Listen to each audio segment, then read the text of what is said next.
Perfect. All right, great. Okay. Well, hello. The camera's over here. Well, thank you very much, everyone, for welcoming us to CrabCon. I hope you've all had a lovely day. I'm afraid the others can't be here, but they're off doing other important things, like looking after children, which I suppose is quite important. But question from Christine Sandberg there. How did we get started with the Crab Museum? That's a question we're often asked. And it's a question that there are many, many answers to, really. I think the reason behind it all is that crabs are cool as heck. That's the first thing. Crabs are cool as heck. But crabs are an underappreciated animal. I mean, we're lucky enough, and I've been seeing some of the videos that some of the other kind of coastal folk, but we're lucky enough in Margate to live by the sea. And me and my brother grew up here in Margate. Chase, he grew up in Essex, which is sort of a county nearby, also coastal. And we all had relationships with crabs as children, as many British school kids do. And I think that as I say, they're underappreciated. They're on our doorstep, and yet people know not very much about them. And I think we wanted to create a space where people could stop looking at the sea as just a recreational environment, but a place where you can do science and where you can be inspired by the natural world as well. But crucially, because crabs are cool as heck. There are many, many reasons. But yes, yeah, crabs are cool as heck. We like them, and they're underappreciated. They're also a very democratizing creature in that you don't need to have a lot of money to go on safari. You don't need to be able to have to travel very far. If you're lucky enough to be able to get on a train, then you can go to pretty much any British seaside, find a crab, lift up a rock. There's a crab, a green shore crab, native to the UK, invasive pretty much everywhere else. Pick up this crab, look at it, admire it, put it back, off it goes, and there you go. Without realizing it, you've had an interaction with a wild animal. Now, what got me interested in crabs? Again, they are cool as heck, and it's a kind of a childlike wonderment with all things crabby, all things by the sea. And I think that there is an underappreciation of the spikier, weirder animals of the world, and people don't necessarily associate them with the more sort of photogenic, beautiful creatures of the world. Yet they are just as deserving of our care, love, and attention. What type of crabs are there in Margate? There are about 42 or 62. I should know this, but I don't. I think there are 62 species of crab. That's Anamuran and Brachyuran in the British Isles. Around by us, we primarily get the European green shore crab, depending on size. European green shore crab, the velvet swimming crab. Apparently we get a species of hermit crab, but I've never seen one. And we get spiny spider crabs, which are we never used to get. They're a recent addition to the shoreline, only coming in the last 15 years or so. But now we get them in quite large numbers, and we see a lot of their molts on the beach. Oh, the video is very blurry or unfocused. Right. Let me turn that one off. Is that? Oh, it's because let me see if I can go this way. My apologies. Should be really focused, but it's not. I'm afraid for sake of flow, we might just have to deal with that. I know it's a departure from the slick editing skills of earlier. What is my background? Well, I'm not a scientist. I'm an archaeologist by training. We got into crabs pretty late, to be honest. So everything that we have in the museum is information that we have learned. So we're not experts. We're, I suppose, perhaps confident amateurs. But we like to imbibe some of the sort of passion that we found and the excitement about learning new, interesting things about crabs into the museum. And into what we do at the museum. But yeah, we're not crab people per se. We just like cool things. So yeah, my background is not in crabs or biology. My brother is a geographer, and Chase is a welder. So there we go. What is the most often asked question by kids in your museum? Usually, what is the largest crab? To wit, we ask them whether or not they believe the story of the famous Margate crab. And then we go on a tirade, or not a tirade.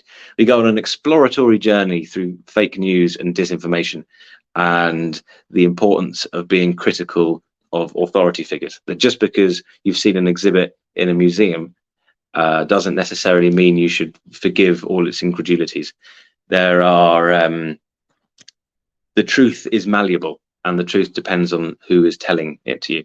But then, if they're getting that, and then that's fine. Or we will just segue on to talking about how large the giant Japanese spider crab is, which is pretty big. I'm sure you all know. Yeah. So that's one of the most common ones. Probably the most common question is why crabs. I think it's a little bit of a, as I'm sure all of you appreciate, being into crabs is not a particularly common pastime or interest. So I think we do find ourselves justifying our interest in crabs quite a lot to kids and adults. What type of future exhibits and changes do we hope for? Well, so we're just coming into our second year now. We're coming into our second summer, rather.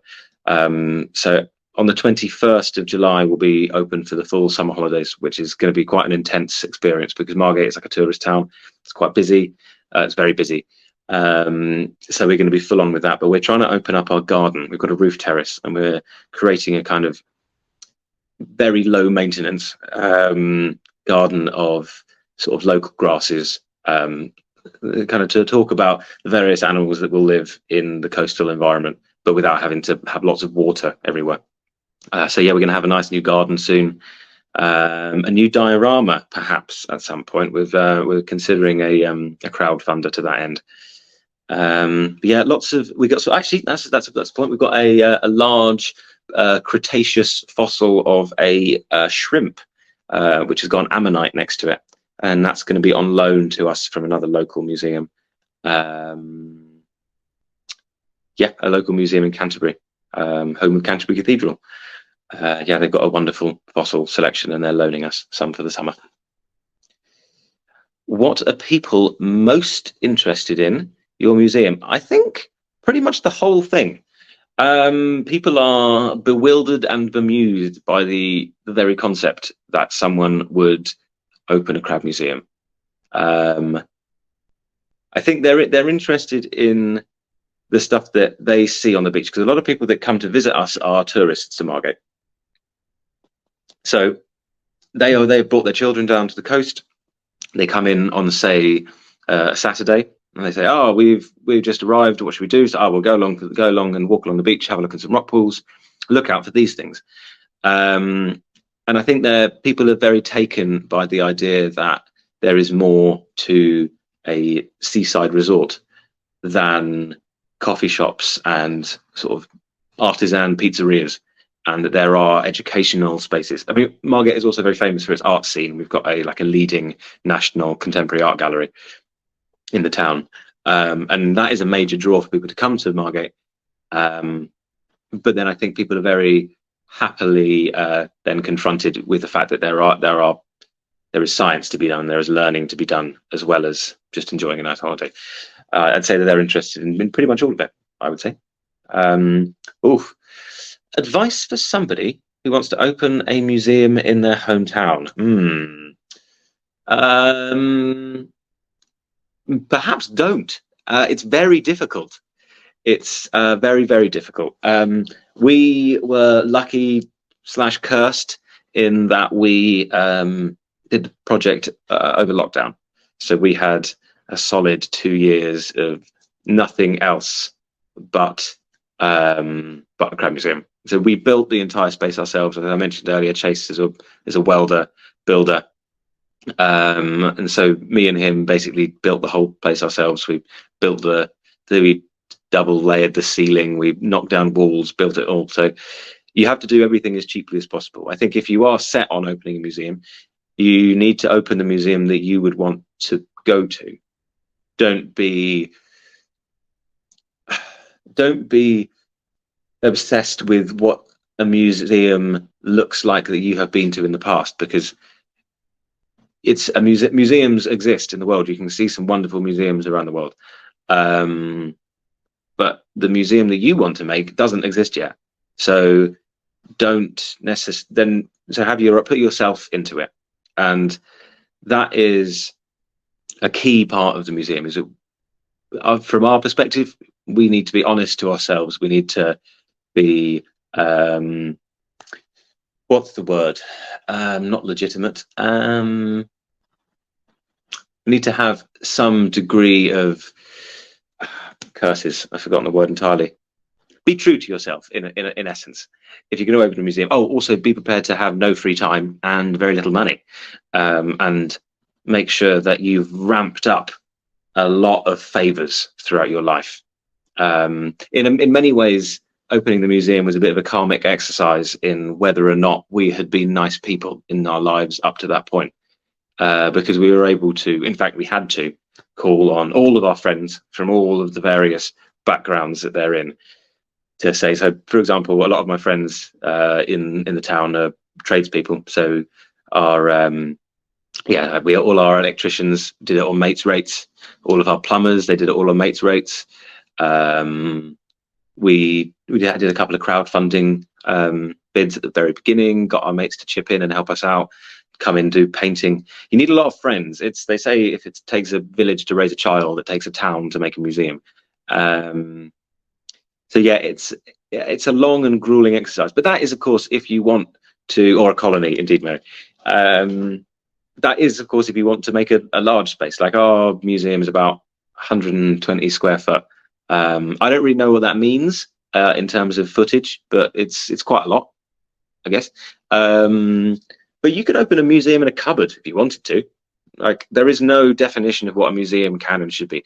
I mean, the word museum comes from the ancient Greek, which is a museon. So the translation is as a place of the muses. Now, that a place of the muses is not a room of dead objects behind glass. A place of the muses is a place for ideas. It's a place for the discussion of things. In many respects, this conversation here and the conversations that you have been having over CrabCon may as well be a museum. It's a platform and a space in which you can discuss things that you're interested in, and you can muse on crabs. So a crab museum doesn't necessarily need to have a physical corporeal body at all. You could have an entirely conceptual crab museum, and that's basically free. So yeah, don't think outside of the box. You could have a museum in a box, or you could have a museum in the ether. So yeah. But overall, I would say be wary of putting all of your life savings into a passion project. It's paid off for us. Like, it has, we just about break even selling t-shirts and postcards. But yeah, in terms of a get rich quick money making scheme, I would say that this ranks quite low in terms of financial gain. You're not going to become rich by liking crabs. Does your museum promote conservation or the protection of crabs? Yes, absolutely. People often say, do you go crabbing? And we say, yes, yeah, depends what you determine as crabbing. I mean, I'm not sure if you have crabbing in the States in the same way that we do, but traditionally, crabbing is a seaside activity whereby children go down to the beach with buckets and bits of bacon on string, and you collect crabs. All well and good. We, however, jump in there and chime in and say that, for example, you might catch one crab and just admire it for a while in a bucket with some rocks and some seaweed, and just one on its own. They're very territorial, and then pluck it back. You don't need to, it's not a competition to collect loads of crabs. In fact, we've been working with a local seaside group, and we've designed signs that are around Margate along the rock pools, along the promenade that goes around the coast. So people that are walking along the beach can see like it's a guide to ethical crabbing in a sense. We also occasionally run crab listening experiences and listening workshops. So Chase, aside from being a welder, is also a sound artist, and he has developed these underwater microphones. So it's a kind of piezo disc attached to a wire, which is then attached to a small amp and then into your ears. But it means that you can cast out a microphone into a rock pool or into a kind of tidal pool. We have lots of tidal pools, and you can just listen to crabs. You don't necessarily even need to see them. You can experience for a brief, fleeting moment a kind of that feeling of almost perhaps you are a crab, a kind of very fleeting crabgasm, as it were. But no, we do promote conservation. Last year, it was, I'm not sure what month it was. Last year, crabs were finally recognised as being sentient by the UK government. Prior to that, they didn't have anywhere near the same rights as, say, fish. You still can actually legally post live lobsters in the UK. You can buy them on Amazon and just get them delivered to your door. Awful, with their claws all snapped. Now that still isn't against the law, but there was a bill that passed last year in the Commons that at least clarified that crabs and octopods, in the same breath, it was part of the same piece of legislation, crabs and octopods are sentient. And we worked quite closely with a group called Crustacean Compassion to that end. They were the real driving force behind that piece of legislation.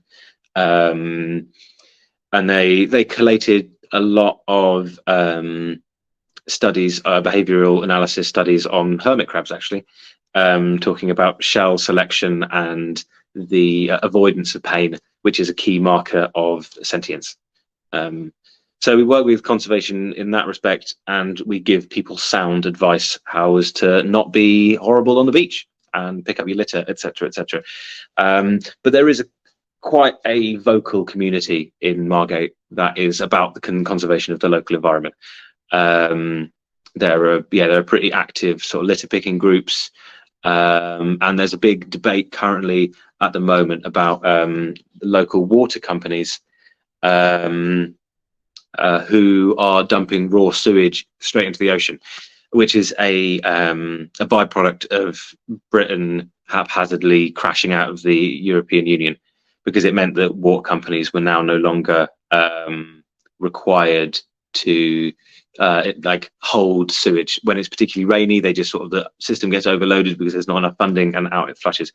And they don't get criminally prosecuted. They just get fined, and those fines then go on to the local population. So there is a lot of debate in the local area about the environment, and we kind of occasionally will put our 2 cents about crabs into that. Yes, crab sentience. Yeah, crabs are excellent. Cool. Oh, hermit crab sentience. Well, there you go. I mean, I will be at the museum teaching kids about crabs, so I might not be able to make it, but I would love to see it. It's a really, really important part of the thing, and I think that people don't assume sentience in many respects. We are, as humans, so obsessed by the idea of our own intelligence and we see everything in relation to ourselves, that we are often, all the time, seemingly surprised at the intelligence of other animals. And I would like to propose a world where we don't measure, and the base thinking is that animals are intelligent until proven otherwise, rather than the other way around, where we just assume that, oh no, all animals are stupid. Oh wait, no, this dolphin can do all of this stuff. Oh wait, no, this monkey can use tools. Or rather, indeed, this crab can use tools, as with the pom-pom crab. So I think there needs to be a change in when it comes to thinking about intelligence, when it comes to thinking about welfare. That change, yes, is about animals. It's about looking after animals and considering their welfare, but it's also about considering humans as animals and repositioning ourselves not as above nature, but as nature itself, and that there is perhaps there is space for a reconfiguration of where humans exist in a kind of conceptual sense, and also in a quite pragmatic sense in terms of environmental damage. So yeah, and I think it's also a thing that is a legacy of the past. The kind of failure of humans to acknowledge or recognize animal sentience, and certainly animal pain, is a hangover from sort of Victorian ideas of sort of how the brain works. I mean, for example, Pliny the Elder is like a Roman philosopher, perfectly cognizant of the fact that molting looks like it hurts. That was a fairly standard, oh, look, that crab is molting, he wrote, not in as many words, he wrote, it looks like it's in excruciating pain. That's just a fairly standard thing that anybody in their right mind would assume looking at a crab having a really hard time getting out of its shell. Then you have 1,000 years of organized religion and a couple of 100 years of organized science, and then you end up with this dualism of humans and the animal world. And I think that perhaps it's time to collapse that dualism a little bit and think about ourselves in a more holistic way. As I say, I think we're sort of getting near to the end here, but I mean, that's generally the vibe of the Crab Museum. We talk about crabs all the time, and the questions that you're asking here are the kinds of questions that we get asked at the museum. They lead naturally on to these kinds of sort of tangential conversations, and I think it speaks to what my brother said in the third part of the video there, that all things are connected to everything. You don't just stop learning about history when you start learning about science, and vice versa. When we talk about, say, for example, the European green shore crab, we say that it is an invasive. Is it painful for a crab to molt? No, I don't know. Do humans know that? Not sure. But that doesn't mean that they don't feel pain. I think it's more of a kind of way of thinking, just assuming that animals feel pain. I mean, I imagine it hurts. I couldn't imagine crawling out of my skin. Or could I? Anyway, talking about the invasive species, the European green shore crab. So this is a common crab in Britain and Europe, invasive in the States, and in September was the first time that it was spotted in the Yukon Delta. Now, that's obviously bad news, because the European green shore crab has a habit of uprooting eelgrass. Eelgrass is very important for spawning salmon. So you have this crab, which is in the wrong place. Humans put it there when we started all of these intercontinental shipping routes during the colonial period. We put that there. And now this crab, which is in the wrong place, is causing a cascading effect of disrupting the ecosystem. It's damaging the salmon. It's damaging the bears that feed off of the salmon, and the wildlife that live off of the nutrients that are leached from the rotting salmon cast aside by the bears. But then you can also connect this idea that seems biology based or ecology based to something that's perhaps even more pressing from a human perspective, in that the indigenous communities that live along the Yukon, their culture is based upon the salmon. Without the salmon and the salmon camps, that's how ancestor knowledge is passed down through generations. That's not something that can be replaced. It's an aspect of a culture that is lost. So just because there's a crab in the wrong place, a small crab in the wrong place can be a big problem and can end up endangering a culture that has taken thousands of years to develop and an ecosystem that has taken millions of years to develop. So all these things are entangled all together, and that's the kind of thing and the kind of conversation that we like to bring out in people and encourage them to have these conversations themselves. Because I'm not sure if we picked it up in the video, but we have a character in the museum called the philosophy crab, and the philosophy crab encourages young people to ask difficult questions of their adults, because children are natural philosophers. and adults, we have all of these social and cultural mores that we have just absorbed, and sometimes we forget that it's okay to ask why, and that it's okay for things to want things to be different. Things don't have to be the way they are, just like museums don't have to be the way they are. So yes, I suppose that's my rambling tirade finished, I guess. No, well, look, I'd rather keep to your schedule.